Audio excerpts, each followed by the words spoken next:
Pai dos irmãos, graças a Deus por tudo que Deus tem feito em nossas vidas. Hoje, nossa lição de número 6, o nosso tema é o milagre da multiplicação. O nosso texto do dia que está em João, capítulo 6, versículo 11, diz assim: E Jesus tomou os pães e, havendo dado graças, repartiu-os pelos discípulos, e os discípulos pelo que estavam assentados, e igualmente também os peixes, quanto eles queriam. Irmãos, esse milagre da multiplicação dos pães e dos peixes é um milagre muito conhecido dos irmãos. Então vai ser fácil de nós detectarmos os aspectos acerca do milagre, ou seja, a absorção acerca da mensagem ou até mesmo do comentário. Porque na nossa síntese diz assim: o milagre da multiplicação dos peixes dos pães e dos peixes evidencia o compromisso do evangelho em alcançar o ser humano de forma completa. Ou seja, o povo tinha fome, claro, fome da palavra de Deus, tinha fome mesmo aqui. Então o Senhor Jesus fez essa multiplicação, já que tem todo um contexto por trás disso. O nosso texto bíblico que está em João, capítulo 6, do versículo 1 ao versículo 15, diz assim: Depois disso partiu Jesus para o outro lado do mar da Galileia, que é o de Tiberíades. E grande multidão o seguia, porque viu os sinais que operava sobre os enfermos. E Jesus subiu ao monte e assentou-se ali com os seus discípulos. E a Páscoa, a festa dos judeus, estava próxima. Então, Jesus, levantando os olhos e vendo que uma grande multidão vinha ter com ele, disse a Filipe: Onde compraremos pão para esses comerem? Mas dizia isso para o experimentar, porque ele bem sabia o que havia de fazer. É muito interessante, porque Jesus sabia já o que deveria fazer. Jesus já tinha... Mas às vezes ele nos testa, ele pergunta para nós, para saber se a gente consegue pensar da forma que o Senhor Jesus está pensando. Ou seja, que solução que nós daríamos para algo? Aqui Jesus queria fazer uma coisa sobrenatural, mas os homens muitas das vezes querem tomar as suas próprias forças, querem fazer por si mesmos. Mas aqui o Senhor já tinha tudo planejado para realizar este grande milagre. A nossa introdução diz assim: a continuidade do capítulo 5 dos 4 evangelhos revela que os judeus passaram a perseguir Jesus e queriam matá-lo, pois ele realizava prodígios no sábado. O mestre ia ainda mais longe, pois justificava sua postura dizendo que o Criador ainda estava em atividade de trabalho e que ele, justamente por isso, também trabalhava.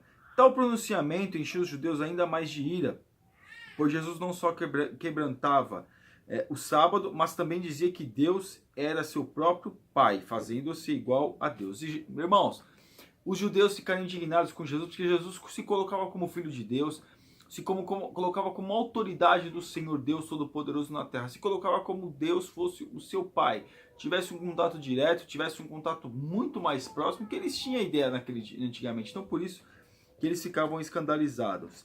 Dessa maneira, Jesus consolida seu ministério como Messias, enquanto João, por sua vez, vai evidenciando a messianidade do Senhor. Dos versículos 19 a 47, o mestre faz um de seus discursos, intercalando sinais e palavra.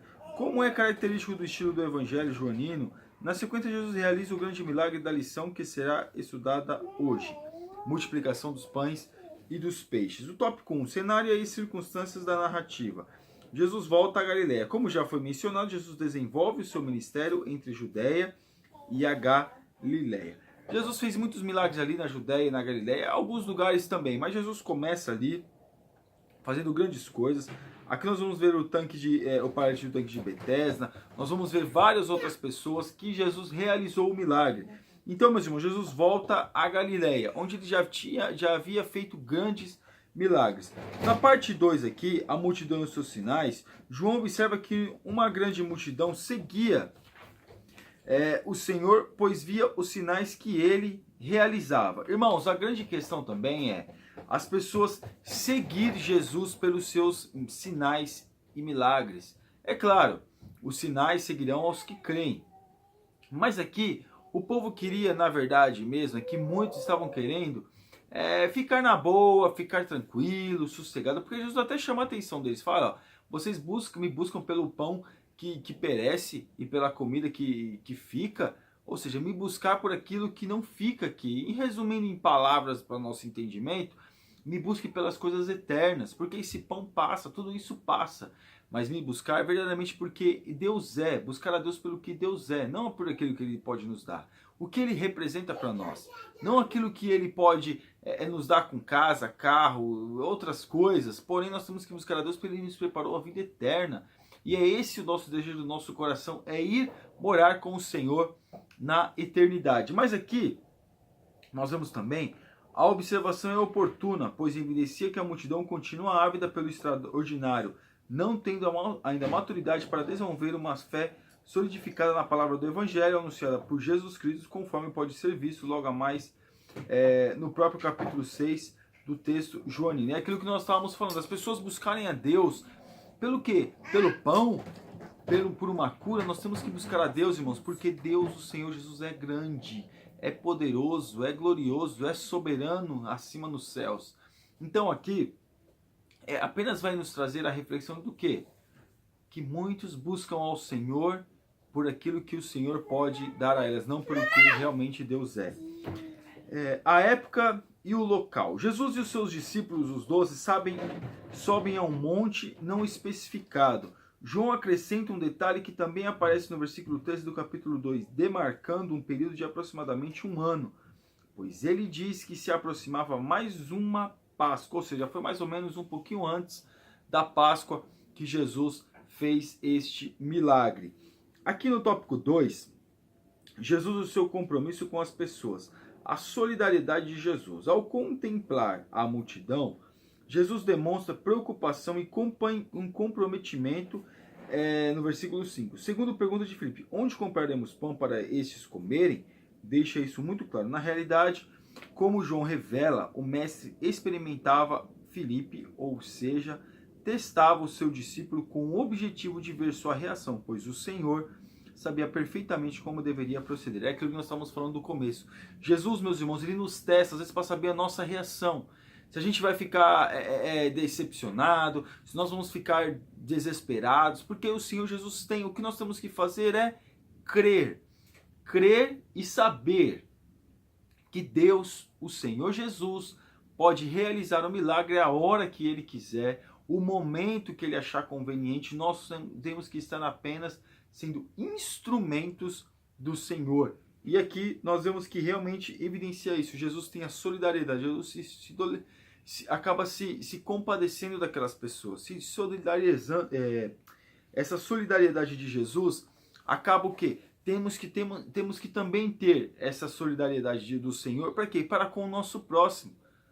Porque Jesus ele fica ali pensando não, a gente sabe que o Senhor é Deus, mas trazendo para nós, a gente tem que ficar solidário com o nosso próximo. Essa tem que ser a nossa reação, assim como Jesus fez. A fé do rapaz. Irmãos, o que acontece na sequência demonstra que o problema havia extrapolado o círculo dos discípulos e chegado ao povo, pois um rapaz anônimo avisa André, irmão de Simão Pedro, ao Senhor Jesus oferecer a seu lanche, ou seja, 5 pães de cevada e 2 peixinhos. Irmãos, é muito interessante, já vi algumas mensagens sobre isso. Aquele rapaz ou aquele menino, ele deu aquilo que ele tinha em suas mãos. Ele viu a necessidade do povo. Claro, Jesus podia fazer que multiplicasse os pães do nada. Mas aquele homem viu a necessidade do povo, sabia que não era suficiente, mas mesmo assim doou ao Senhor. Irmãos, coloque diante de Deus, vamos colocar diante de Deus aquilo que nós temos nas nossas mãos. Para nós o pouco, para nós pode ser pouco, mas para o Senhor, quando Ele realiza o milagre, vira muito. É isso que nós temos que guardar. O nosso pouco na mão do Senhor, ele é muito. Mas para isso acontecer, nós temos que entregar, nós temos que colocar diante de Deus. Faça isso, meu irmão, faça isso, minha irmã. Coloca diante de Deus aquilo que você acha que é pouco em suas mãos. Mas para o Senhor vai fazer maravilhas, vai multiplicar e vai nos conceder a vitória.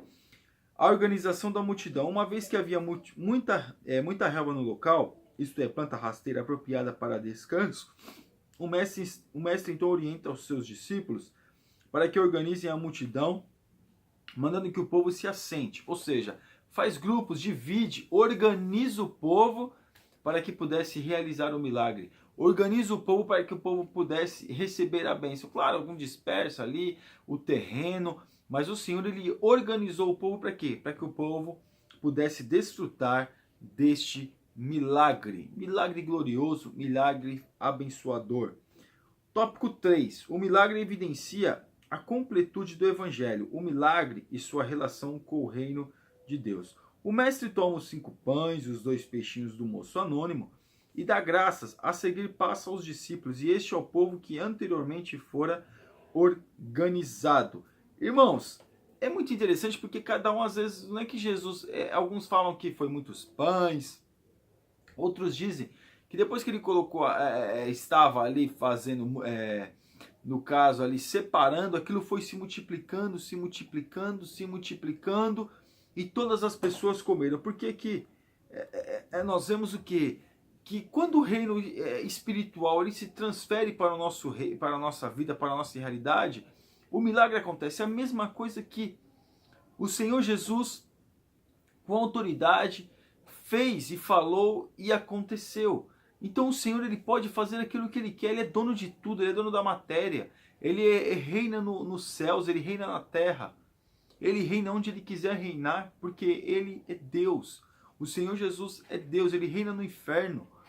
Então aqui, meus irmãos, nós vemos, quando a gente fala reino no inferno, não que Jesus está no inferno, Jesus está em todos os lugares. Mas o que nós queremos dizer, meus irmãos, é que Jesus manda em tudo. Manda no céu, manda na terra, manda no inferno, manda em todos os lugares que nós temos a ciência, até aqueles mesmos que nós não sabemos. Mas o Senhor Jesus manda. Então aqui, nós vemos que Jesus toma aqueles 2 pães, aqueles 5 pães, aqueles 2 peixes e faz milagre. Por quê? Porque o Senhor Jesus pode realizar o milagre. Porque ainda diz mais, o milagre também aponta para a completude do evangelho, pois era anunciado pelo Senhor a todos, mas principalmente aos pobres, pois esses não tinham esperança e muito menos condições de subsistência.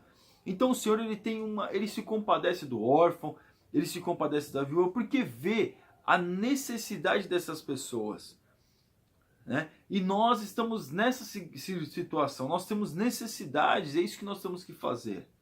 Procurar agradecer a Deus, procurar buscar ao Senhor. E o Senhor vai nos responder e vai nos ajudar cada vez mais. 2. A saciedade e o cuidado com o desperdício. Depois de saciada a multidão, o Senhor orientou os discípulos a que recolhessem o que sobrou, para que nada se perdesse. Irmãos, eu fico muito triste, porque as pessoas, graças a Deus, eu peço a Deus para não ficar desperdiçando comida. Nós vemos aqui um grande exemplo do Senhor. Mesmo com toda aquela abundância, mesmo com toda aquela fartura, quando sobrou o Senhor Jesus, não que Jesus não confiava em Deus que não pudesse dar o outro dia, não. O Senhor Jesus, ele confiava, nós vemos aqui na palavra, nós vemos na palavra de Deus. Porém, nós não vemos Jesus desperdiçando o desperdício. Não vai desperdiçar, não. Vamos guardar. E encheram cestos. Por quê? Porque guardavam. Por quê, meus irmãos? Nós vemos que às vezes, ao que parece, a gente desperdiça comida, desperdiça fruta, deixa as coisas estragarem, não fica atento à data de validade dos produtos, e isso vai prejudicando. Porque se Deus deu para nós, nós temos que cuidar. Não desperdice comida na sua casa. Se você vai até mesmo um restaurante, coloque a quantidade de comida que você aguenta comer, que você consegue comer, não a mais. Se você vai numa festa, coma sempre aquilo que você consegue comer. Não vá além, porque isso pode ser prejudicial tanto para o seu corpo, quanto para a sua vida espiritual. Porque nós vemos aqui o exemplo, não desperdiçar. O 3, a descrição e a consciência de Jesus a respeito de sua missão. Com a realização do milagre, devido à sua especificidade, a multidão concluiu que Jesus era verdadeiramente o profeta que devia vir ao mundo. Irmãos, aqui eles disseram que Jesus devia vir ao mundo, né? Nós vemos que eles creram que Jesus era o profeta. Claro, depois de grandes milagres, depois de grandes feitos, ao que parece, fica fácil crer, né? Mas Jesus não queria apenas que eles crescem na mensagem, eles deveriam crer e também praticar a mensagem. Não só crer, mas praticar a mensagem. E a nossa conclusão. O milagre da multiplicação dos pães e dos peixes evidencia a completude do Evangelho e sua redenção com o reino de Deus. Que, apesar de não ser comida nem bebida, mas justiça e paz e alegria no Espírito Santo, deve contemplar o ser humano em sua totalidade. O mestre demonstrou isso com a sua preocupação em deixar a multidão com fome. Ele não se preocupava apenas com as almas das pessoas, mas havia de forma global e completa. Da mesma forma, Tiago instruiu que não podemos, tendo condições, ver o nosso irmão padecendo necessidade, dizer para ele ir em paz, pois a fé, se não tiver as obras, é morta em si mesma. Ou seja, Jesus nunca despediu ninguém com fome. Jesus nunca despediu ninguém necessitado. Jesus sempre procurou, sempre realizou um milagre e as pessoas tiveram a possibilidade de desfrutar da bênção de Deus. Amém, meus irmãos? Fique na paz, que Deus te abençoe, em nome de Jesus. Você ainda que não é assinante do nosso canal, está convidado a assinar, que Deus te abençoe.